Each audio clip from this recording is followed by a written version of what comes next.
Hello बच्चों, कैसे हैं आप सभी का लक्ष्य की ऑनलाइन क्लास में हार्दिक स्वागत है और अभिनंदन है। मैं धर्मेंद्र कुमार आप सभी लोगों का दोबारा से फिर से स्वागत करना।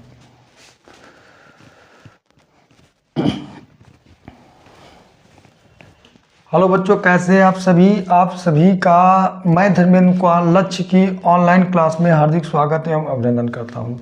तो चलिए आज की क्लास को स्टार्ट किया जाए। देखिए, मैं आपको बता दूं क्या क्लास को स्टार्ट करने से पहले कि भाई हमारी एक और क्लास हुई थी किस पर, केंद्रीय प्रवृत्ति की जो माप होती है इस पर, जिस पे मैंने आपको जनरल जानकारी दी थी कि जैसे आंकड़े क्या होते हैं, है ना, बारंबारता क्या होती है, वर्ग अंतराल क्या होता है, उसके बाद में संचयी बारंबारता क्या होती है। इन चीज़ों पे मैंने आपको एक व्यवस्थित तरीके से सारी बातें बताई थी।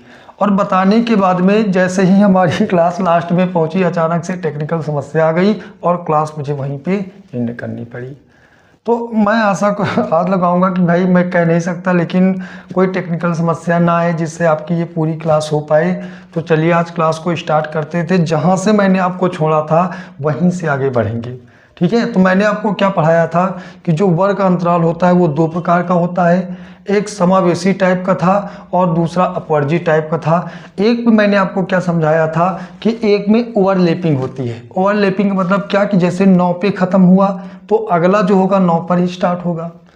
और एक में क्या होती है, ओवरलैपिंग नहीं होती है कि 9 पे स्टार्ट जब खत्म हुआ तो अगला जो स्टार्ट होगा वो 10 पे, और जब 10 पे अगला खत्म होगा तो अगला वाला जो स्टार्ट होगा वो 11 पे, ठीक है। तो इस प्रकार से मैंने आपको वर्ग अंतराल के बारे में चीज़ें बता दी थी। आज हम लोग क्या करेंगे कि उन तीनों को छोड़ेंगे। जो इसके अंतर्गत जो हमें पढ़ना है वो 3 पढ़ने थे।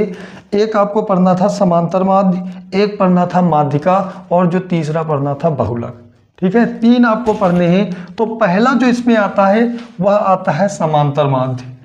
पहला आता है कौन सा, समांतर माध्य। अगर समांतर माध्य की बात करें तो कहीं कहीं पे आपको देखने को मिलेगा क्या, कहीं कहीं पे आपको देखने को मिलेगा कि ये समांतर माध्य लिखा होगा और कहीं कहीं पे लिखा मिलेगा क्या, माध्य। तो आपको बिल्कुल भी नहीं डरना है कि आप कहीं पर देख लें क्या कि समांतर माध्य लिखा है और कहीं पे लिखा हुआ है क्या, माध्य। तो आप तो देख करके डर गए कि अरे यार यहाँ पर तो क्या लिखा हुआ था, समांतर माध्य, और यहाँ पे लिखा हुआ है माध्य, ठीक है। तो दोनों का मतलब एक ही होता है, ठीक है। अब आगे चलते हैं, क्या देखते हैं ये कितने प्रकार से इसे निकालेंगे। तो ध्यान दीजिएगा, इसे 3 प्रकार से हम लोग निकालते हैं। एक इसमें होता है क्या, व्यक्तिगत श्रेणी का समांतर माध्य निकालना। तो 3 प्रकार से हम इसमें पढ़ेंगे। तो एक होता कौन सा, व्यक्तिगत श्रेणी का समांतर माध्य ज्ञात करना। एक हम लोग इसमें ये वाला पढ़ेंगे।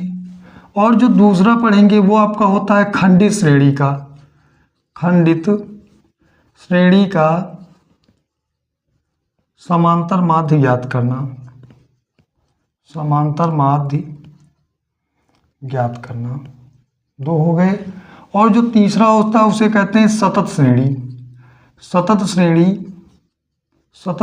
का समांतर माध्य ज्ञात करना, समांतर माध्य ज्ञात करना, ठीक है। जब भी मैं आपको कहूँगा क्या कि समांतर माध्य अगर आपको निकालना हो तो हम इसे 3 प्रकार से तोड़ करके पढ़ते हैं, जैसे मैंने लिख दिया है।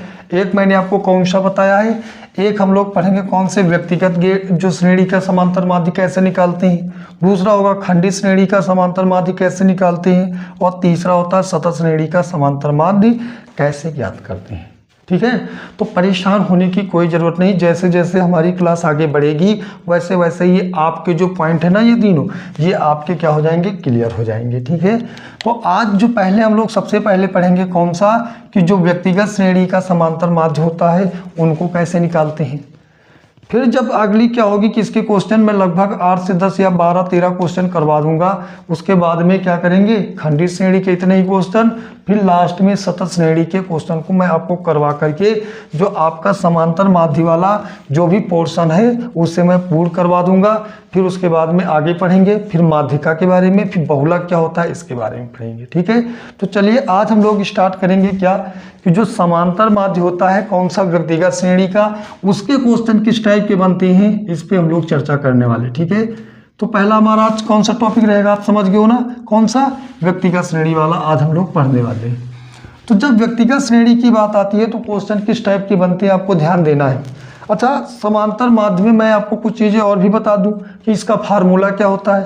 देखिए, जो आपकी बुक में क्वेश्चन का जो यहाँ पे समांतर माध्य का फार्मूला दिया गया है, समांतर माध्य निकालने का, वो भी व्यक्तिगत श्रेणी वाला, ठीक है। समांतर माध्य निकालने का जो फार्मूला दिया गया या फिर इसे माध्य कह सकते हैं, वो आपको दिया गया कितना, 1/n और सिग्मा क्या दिया गया है, 1/n सिग्मा, यहाँ पे n और यहाँ पे दिया गया है क्या, यहाँ पे आपको दिया गया होगा, और यहाँ पे x और i यहाँ पे दिया गया होगा केवल क्या, n बराबर i, ऐसे करके दिया गया है।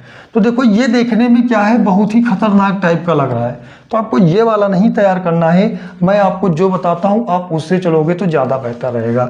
तो यहाँ पे क्या कि जब भी समांतर माध्य निकालने की बात आएगी तो उसके ऊपर लगाओगे क्या, बार का चिन्ह। किसका चिन्ह लगाओगे, बार का चिन्ह लगाओगे, बराबर लिखोगे और यहाँ पे बनाओगे क्या, सिग्मा का चिन्ह बनाओगे। ये जो चिन्ह होता है इसे कहते हैं सिग्मा, और सिग्मा के अंदर लिखोगे x और नीचे लिखोगे क्या, n। अब यहाँ पे मैं आपको कुछ चीज़ें बता दूं कि यहाँ पे कुछ चीज़ें आपको जो समझना है वो आपको ध्यान में रखना है। तो कुछ सिग्मा क्या यहाँ पे दर्शाता है, तो ये जो सिग्मा होता है ये जो सिग्मा है, सिग्मा पढ़ते हैं सिग्मा, ठीक है, ये सम टोटल को दर्शाता है, सम टोटल को दर्शाता है, सम टोटल, या फिर इसी को कह सकते हैं क्या, योगफल को दर्शाता है। और जो आपका दिया होता है ये x क्या होती है, तो ये संख्याएं होती हैं, संख्याएं। और जो n होता है ना, ये जितने भी पद होते हैं तो पदों का योग होता है। जितने भी आपको पद दिए गए होंगे पदों का योग होगा। किनका योग, पदों का योग। थोड़ा सा इंक मुझे लग रहा है बहुत फीका चल रहा है, तो यहाँ पे क्या करेंगे, क्या, n बराबर कितना, ये होता है पदों का योग होता है, पदों का योग, ये आपका हो गया। देखिए, यहाँ पे आपको सारी चीज़ें पता हो गई। सिग्मा क्या है, इससे पहले चिन्ह के बारे में मैंने आपको बताया, इसे सिग्मा कहते हैं, और इसका मतलब क्या होता है, सम टोटल या फिर योगफल होता है। यहाँ पे x क्या है, संख्याओं का योग है, जो भी संख्याएं आपको दी गई हैं वो संख्याएं, ठीक है। n क्या है, जितने भी पद दिए गए होंगे, जितने भी पद आपको दिए गए हैं उनका योग होगा। ये आपको फार्मूले में याद रखना है। अब देखिए, इस पर मैं आपको पहला क्वेश्चन करवाता हूँ जिसे मैंने आपके सामने लिख के रखा है।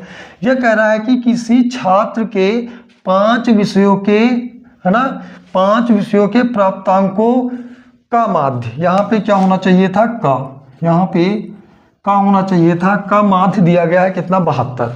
यानी अगर बात कर ली जाए तो आपको एक चीज दे दी गई है और उसका नाम क्या है, ये माध्य, और माध्य आपको दे दिया गया कितना, 72। उसके बाद में कह रहा है यदि उनके 5 विषयों में प्राप्तांक अंक, यानी जो उसके 5 विषय थे उनका जो प्राप्तांक था वो कितना था, ठीक है। तो यहाँ पे देखोगे कि ये 5 जो विषय थे, 5 जो विषय थे और उसमें जो उसके क्या थे प्राप्तांक, तो देखो कितने प्राप्त किए। एक तो इसने 63 प्राप्त किए हैं, 80 प्राप्त किए हैं, x प्राप्त किया है, और कितना 57 प्राप्त किया है, और 75 प्राप्त किया है, ठीक है, इतने प्राप्त किए। उसके बाद में इसने कंडीशन क्या रख दी कि यहाँ पर जो x है इसका मान ज्ञात कीजिए। यहाँ पे मैंने आपको फार्मूले में क्या बताया था कि जो भी संख्याएं दी गई हैं उनका सम का मतलब होता है योग। तो बताओ आपको संख्याएं कितनी दी गई हैं, तो फार्मूले में रखोगे तो ये क्या बनेगा, x, यहाँ पे बनाओगे क्या, बार बराबर डेल, इसका मतलब होता है क्या, योग, यानी जो भी संख्याएं आपको दी गई इनका योग कर लीजिए। तो ये हो जाएगा कितना, 63 हो गया, फिर आपका कितना हो गया, 80 हो गया, फिर कितना हो गया x, फिर हो गया कितना 57 हो गया, फिर आपका हो गया कितना 75। नीचे संख्याओं को गिनो, क्योंकि n मैंने देखो यहाँ पे क्या लिख के रखा है, पदों का योग, कितने पद हैं उनका योग। तो 1 2 3 4 5 कितने पद हैं, टोटल मिला के 5 पद हैं, तो यहाँ पे लिखोगे 5, ठीक है। देखो सम योग का मतलब क्या, जो भी दिया गया इनका योग मैंने ऊपर कर दिया, क्योंकि बीच में का है का प्लस का चिन्ह है तो योग, नीचे क्या है जितने पद थे उनको मैंने लिख दिया, तो टोटल 5 पद थे तो 5 हो गया। अब जैसे इन सबको जोड़ेंगे तो निकल के क्या आएगा, देखो जोड़ते हैं तो 3 3 में अगर 0 को जोड़ेंगे तो 3 ही होगा।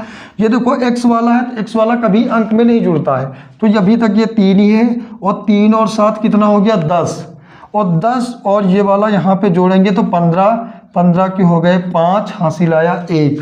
देखो 6, 1 हासिल वाला 7, और 7 और 8 हो गए कितने 15, और 15 और 5 20, और 20 और 7 27, 27 यानी 275। अभी देखो x भी बचा था ना, और प्लस x, और नीचे बटे में नीचे हो जाएगा कितना 5।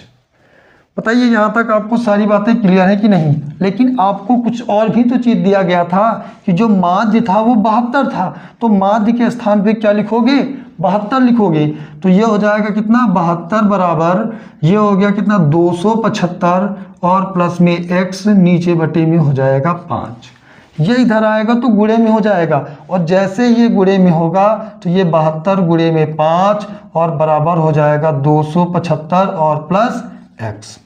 इनको गुणा करवा लेते हैं तो ये हो जाएगा 5 दूनी 10, हासिल आया 1, ये हो जाएगा 7 पना 35, एक हासिल वाला हो गया कितना 36 हो गया, और बराबर ये हो गया 275 और प्लस में x। यहाँ तक देखिए कट तो नहीं रहा है भाई, आशा है कि यहाँ तक कटा नहीं होगा और आपको सारी बातें समझ में आ गई होंगी। अब देखें ये अंक वाला है तो इसको इधर ले आते हैं, तो ये 360 और माइनस का हो जाएगा 275, और इधर बचेगा x, तो x बराबर कितना हो गया, ये हो गया 360 और माइनस का हो गया कितना 275, और यहाँ पे अब जैसे इनको कम करोगे घटाओगे तो कितना होगा, देखो 0 से तो 5 जाएगा नहीं, तो 1 इनसे उधार ले लो 10, और 10 से 5 चला गया तो कितना बचा 5 बचा हुआ है। अब यहाँ पे कितना बचा 5, और 5 से कभी भी 7 जाता नहीं है, और जब नहीं जाता है तो यहाँ पे आप करोगे क्या, 1 उधार ले लोगे तो यहाँ पे हो जाएगा कितना 15, और जैसे ही 15 होगा 15 से 7 चला गया तो कितना बचा 8 बचा है। और यहाँ पे आप देखोगे कितना है, ध्यान से देखिए भाई, यहाँ पे 2 बचा, और 2 से 2 चला गया तो कितना बचा, कुछ नहीं बचा, यानी जो ये x वाली संख्या थी ये आपकी कितनी थी 85 थी।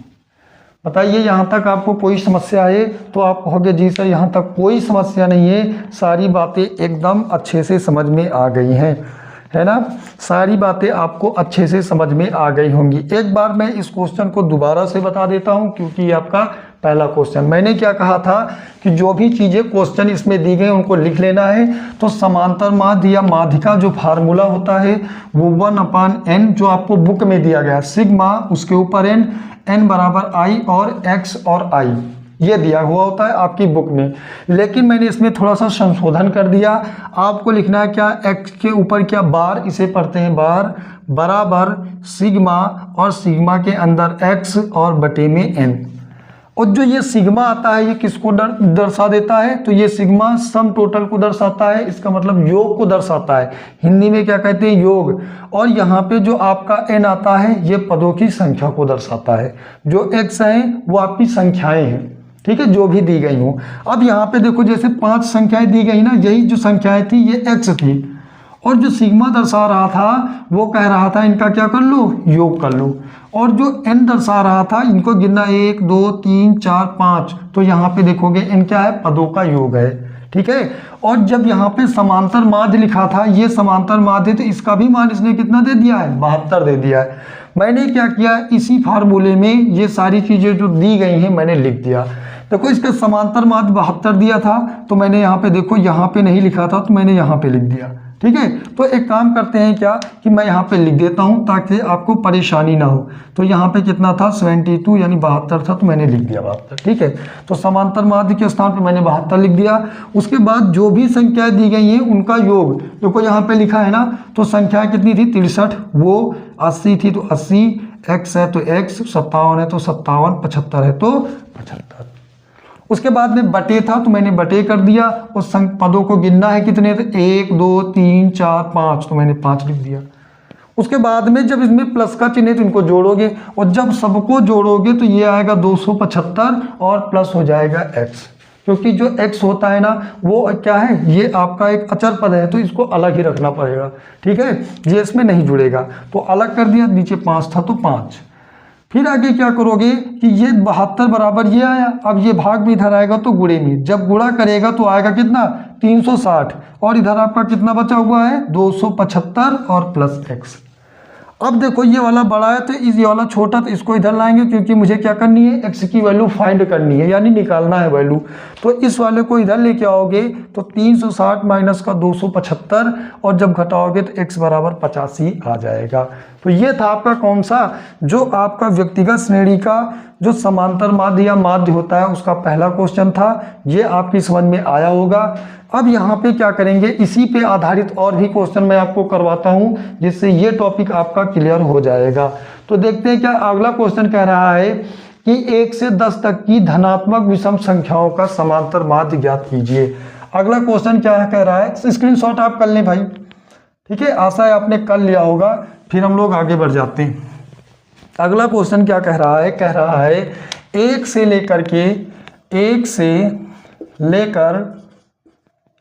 लेकर 10 तक की सभी धनात्मक विषम संख्याओं का समांतर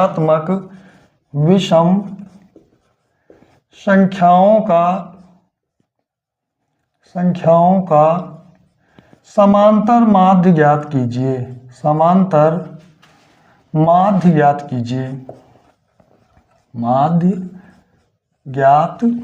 कीजिए। ठीक है, ये आपका क्या है, दूसरा क्वेश्चन है।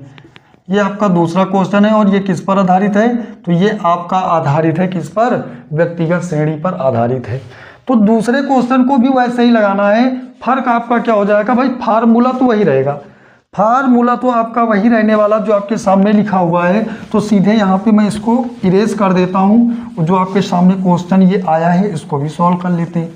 ठीक है, क्वेश्चन को जब सॉल्व करेंगे तो जो भी चीज़ें दी गई पहले देखते हैं। कह रहा है 1 से लेकर के 10 तक की सभी धनात्मक विषम संख्याओं का, कहाँ से 1 से लेकर की यही बातें कही थी। तो हाँ, इसने यही कहा था कि 1 से 10 तक की धनात्मक विषम संख्याओं का क्या करना है, आपको यहाँ पे समांतर माध्य निकालना है। तो पहले आप देखते हैं कि पूरी गिनती 10 तक लिख लेते हैं। 1 से लेकर कहाँ तक, 10 तक। तो देखो पहली 1 2 3 4 5 6 7 8 9 और ये किए 10। अब इनके बीच में मुझे क्या निकालना है, क्या निकालना है, 1 से 10 तक विषम संख्याएं। क्या निकालनी है, विषम संख्याएं। भाई मैं थोड़ा सा इंक डाल लेता हूँ, बहुत फीका चल रहा है। आप ही लोग कहोगे कि सर दिखाई नहीं दे रहा है, तो मैं थोड़ा सा इसमें इंक डाल लेता हूँ। चलिए इंक डाल लेते हैं जिससे ये समस्या जो है दूर हो जाए।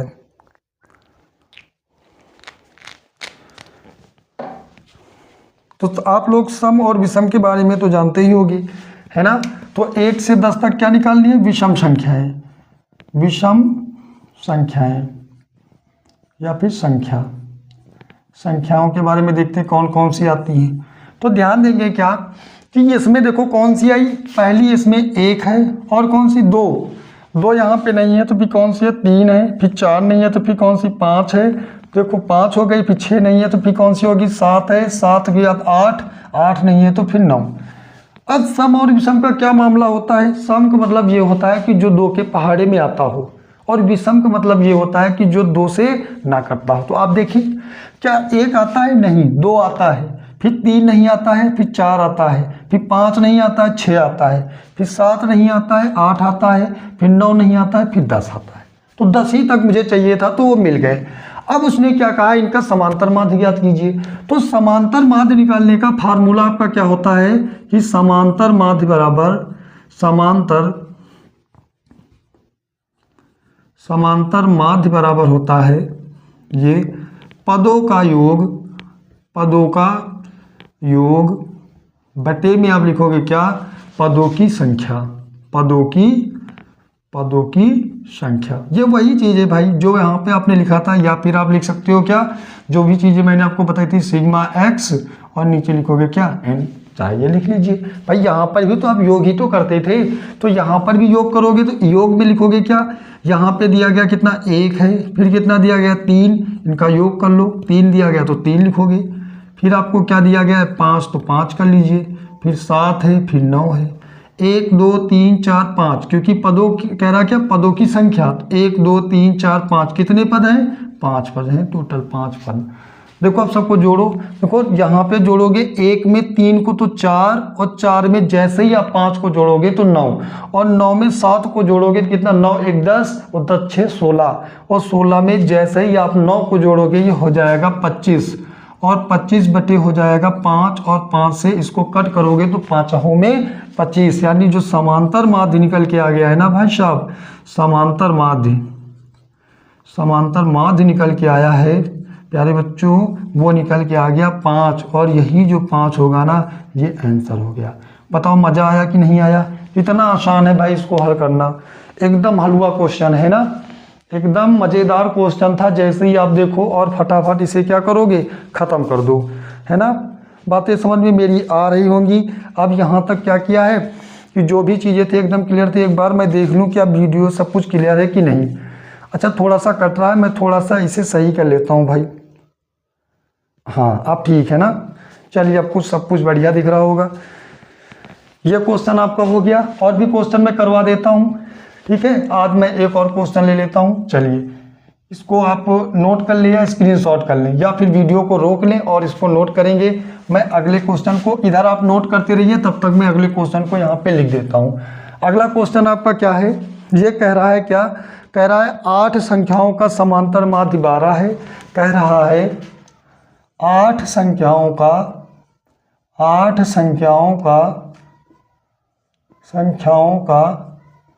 समांतर माध्य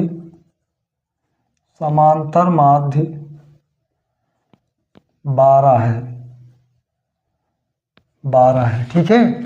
उसके बाद भी क्वेश्चन में क्या कह रहा है, कह रहा है 9वीं संख्या अपठनीय है, मतलब जो 9वीं संख्या है वह अपठनीय है। कह रहा है 9वीं संख्या अपठनीय है, ठीक है। आगे फिर उसने क्या कह दिया, यदि सभी 9 संख्याओं का समांतर माध्य 13 हो। कह रहा है तथा सभी 9 संख्याओं का समांतर माध्य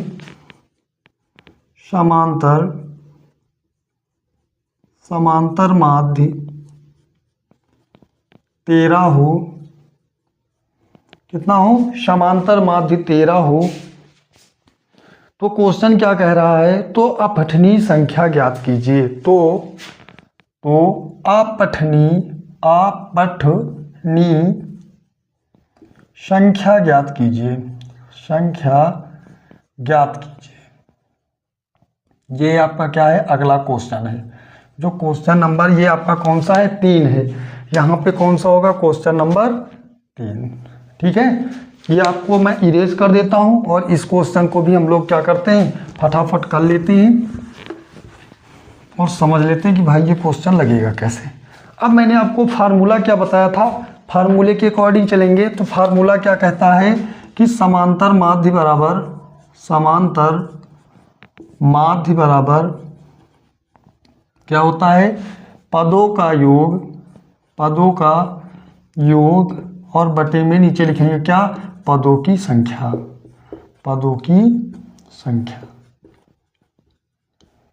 ये होगा। अब जैसे ये फार्मूला आप लगाओगे तो इसने क्या चीजें कही हैं, पहले उनको अच्छे से देख लेते हैं। पहले इसने क्या कहा, 8 संख्याओं का समांतर माध्य 12 है। तो यहाँ पे देखो संख्याएं कितनी दे दी हैं, 8। उसके बाद में कहा कि जो समांतर माध्य है वो कितना है, 12, लेकिन पदों का योग पद तो दिए ही नहीं है। तो यहाँ पे अगर हम निकालना चाहें तो क्या निकालेंगे, इस फार्मूले में रखें।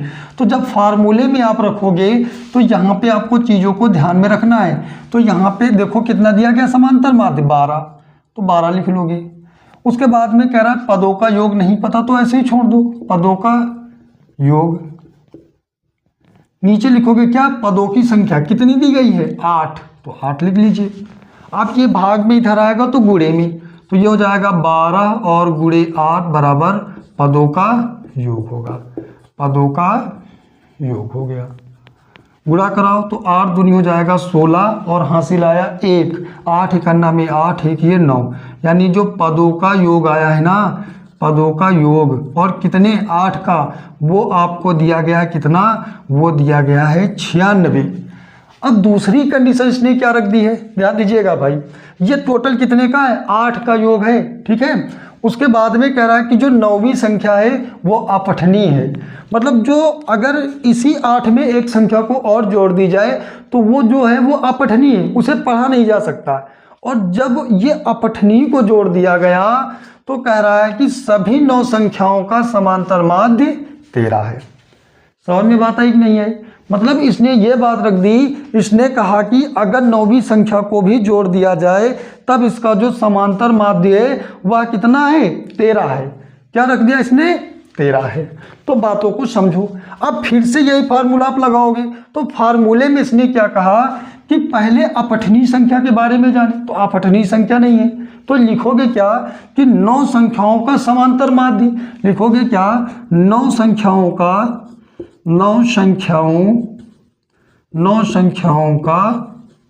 समांतर माध्य। अब जैसे ही आप निकालोगे तो अब तो संख्याएं कितनी हो गई 9, और जब 9 संख्याएं हो गई तो देखो 8 तक तो ये योग था, तो यहाँ पे लिखे कितना 96। भाई 8 तक तो योग दिया गया ना, अब 9वीं संख्या को इसमें जोड़ो, क्योंकि पदों का योग करना है ना, वो अपठनीय है, तो मैं मान लेता हूँ वो क्या है x है, नहीं पता है ना। और टोटल संख्याएं अब कितनी हो गई, देखो 8 का तो योग यहाँ तक था, लेकिन 9वीं हो गई संख्या x, तो यहाँ पे हो जाएगा कितना 9। लेकिन हाँ आपको ये याद रखना है कि इसने एक बात और रख दी कि जब ये संख्याएं 9 हो गई तो इसका समांतर माध्य 13 हो गया, यानी जो समांतर माध्य अब निकल के आ गया वह हो गया 13, और इधर आपका निकल के आ गया कितना 96, और x और बटे में नीचे 9 हो गया, ठीक है। और अब यहाँ पे देखो ये भाग में इधर आएगा तो गुणे में हो जाएगा, देखो ये भाग में इधर आया तो गुणे में, तो ये हो जाएगा 13 गुणे 9, और इधर आपका बनेगा कितना 96 और प्लस का x। यहाँ पे गुणा कराओ तो होगा कितना 9 त्रिक 27 के 7, हासिल आए 2, 9 कन्ना में 9 और 9 में 2 जोड़ोगे कितना हो जाएगा 11 हो गया, बराबर ये होगा कितना 96 प्लस x। इसको इधर ले आते हैं भाई, मुझे इसका मान निकालना तो इसको इधर लाना पड़ेगा ना, तो 117 माइनस का 96 बराबर ये हो गया x। अब घटा लेते हैं, देखो इससे इसको घटाओगे तो घट जाएगा, देखो 7 में से आपका 6 चला गया, कितना बचा 1। अब इस 1 से तो ये जाएगा नहीं, तो इसको भी यहाँ पे ले लेते हैं, तो 11 में से 9 चला गया, कितना बचा 2 बचा, ठीक। और यहाँ पे आपका क्या बचा हुआ है x, यानी जो आपकी अपठनीय संख्या थी वह आपकी कितनी थी 21 थी, वो कितनी थी 21 थी, ठीक है। आंसर आपका एकदम परफेक्ट है। ये सारी चीज़ें आशा है आपको समझ में आई होंगी। तो इसी प्रकार के क्वेश्चन, ज़्यादा कठिन क्वेश्चन नहीं बनते हैं कि आपने देख लिया उस फार्मूले को कि सिग्मा आ गया तो ये आ गया तो वो आ गया, ऐसा कुछ नहीं है। एकदम नॉर्मली क्वेश्चन होते हैं और आप इनको एकदम आसान तरीके से हल कर पाओगे। जैसा मैं आपको दिखा रहा हूँ ऐसे ही क्वेश्चन परीक्षाओं में पूछता है, ठीक है। और हमेशा परीक्षा का ये ट्रेंड रहा है कि 2 क्वेश्चन तो आते ही आते हैं। इससे काहे से आपकी जो केंद्रीय प्रवृत्ति की माप है इससे 2 क्वेश्चन हर बार परीक्षा में आते हैं, और लगभग 8 नंबर के आसपास या 10 नंबर के आसपास केवल यहीं से आ जाते हैं क्वेश्चन। अगर आपने अच्छे से पढ़ लिया तो जान लीजिए कि आपके जो हैं 10 नंबर एकदम पक्के हैं। तो बताइएगा कमेंट करके ज़रूर कि ये बात आपको जो भी चीज़ें समझाई गई हैं वो समझ में आया है कि नहीं आया है। जब मेरी अगली क्लास आएगी तो मैं इसी से संबंधित और भी क्वेश्चन करवाऊंगा, क्योंकि अभी तो 3 ही हुए, लगभग 10 से 12 क्वेश्चन हम लोग करेंगे, जिससे ये आपका कौन सा व्यक्तिगत श्रेणी वाला है ये समाप्त हो जाएगा। और हम लोग क्या करेंगे, इसे ख़त्म करेंगे, फिर उसके बाद में खंडित श्रेणी वाला पढ़ेंगे, ठीक है। अब खंडित श्रेणी वाले कुछ उसमें है नहीं, केवल वहाँ पे बारंबारता और संचयी बारंबारता है, बस इतनी समस्या है, बाकी कोई दिक्कत नहीं है, वो भी आपका हो जाएगा। तो चलिए ये सारी बातें अगर आपको समझ में आ गई हैं तो हम क्या करते हैं कि आशा करते हैं कि समझ में आ गई होंगी, मैं भी उम्मीद करता हूं। अगर नहीं भी समझ में आई है या फिर आपको कोई समस्या है तो आप तुरंत कमेंट बॉक्स में कमेंट करिएगा, और ये कमेंट जैसे ही हमें प्राप्त होगा मैं तुरंत उस बात को है ना लागू करूंगा, या फिर जो भी समस्याएं हैं उसमें उसके लिए मैं आपको एक वीडियो और बना दूंगा जिससे आपकी समस्याएं सारी दूर हो जाएं। ठीक है, तो चलिए मिलते हैं अगली क्लास में। इसी के साथ में अगली जो आपकी क्लास होगी इसी के आगे होगी। फिर मिलते हैं, तब तक के लिए आप सभी को bye bye, tata and take care.